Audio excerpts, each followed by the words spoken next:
திரு Udhayanidhi Stalin red giant movies, red giant அது ஒரு movies அந்த பட நிறுவனத்தை வச்சிருக்காரு. அதுல அந்த நிறுவனத்திற்கு அந்த படத்தை கொடுத்தா தான் திரையிட முடியும் தியேட்டர்ல.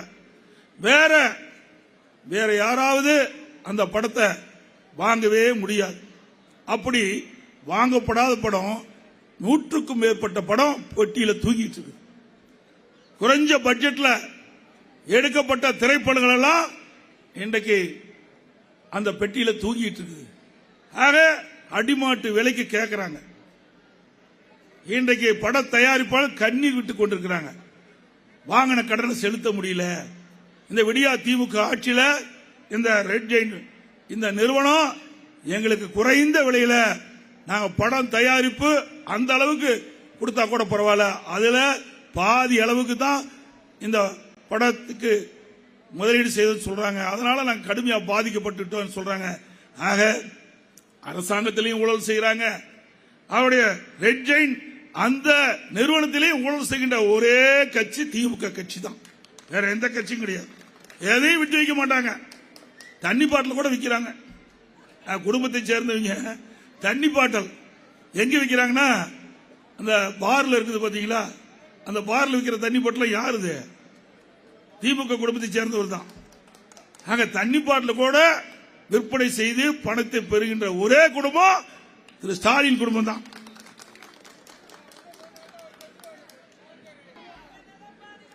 இரமா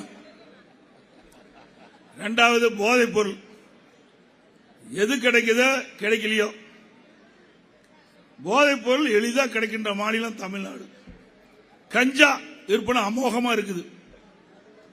எங்க பார்த்தாலும் நம்முடைய மாநகராட்சிக்குள்ள இப்படி தள்ளாடிட்டு தான் போறாங்க. யாரும் ஸ்ட்ரைட்டா நடந்து போறதே கிடையாது.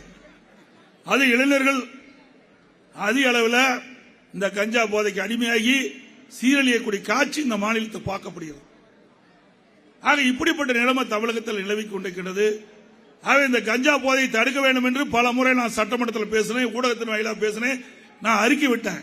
ஆனா சவடங்காத சங்கோதர மாதிரி இந்த ஆட்சியில் அதை கண்டுகொள்ளவே இல்லை.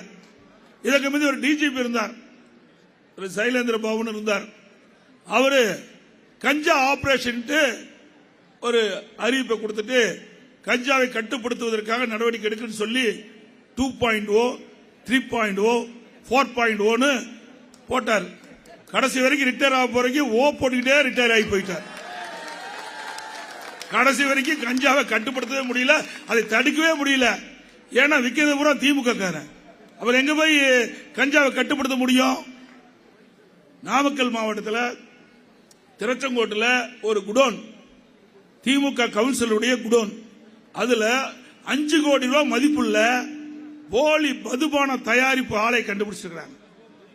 எரிசாராயத்தை அங்க கொண்டாந்து அதுல ஒரு குறிப்பிட்ட அளவு தண்ணி விட்டு கலர் கட்டி பாட்டில் அடைச்சு இந்த 2 ஆண்டு காலமா தமிழ்நாட்டில் பல்வேறு மாவட்டத்தில் பார்களுக்கு விற்பனை செஞ்சிருக்கிறாங்க.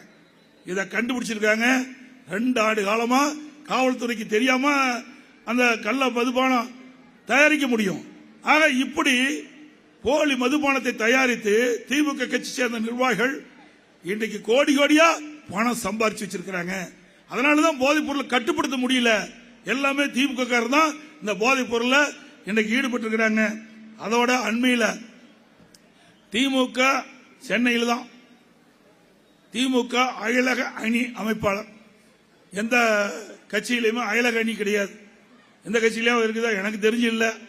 அயலக அணி அப்படி ஒரு அணி அமைச்சு அதுக்கு ஒரு துணை அமைப்பாளர் ஒருத்தர் இருந்தார். அவர் அண்மையில் தேசிய போதைப் பொருள் தடுப்பு அதிகாரிகளால் கைது செய்யப்பட்டிருக்கிறாங்க.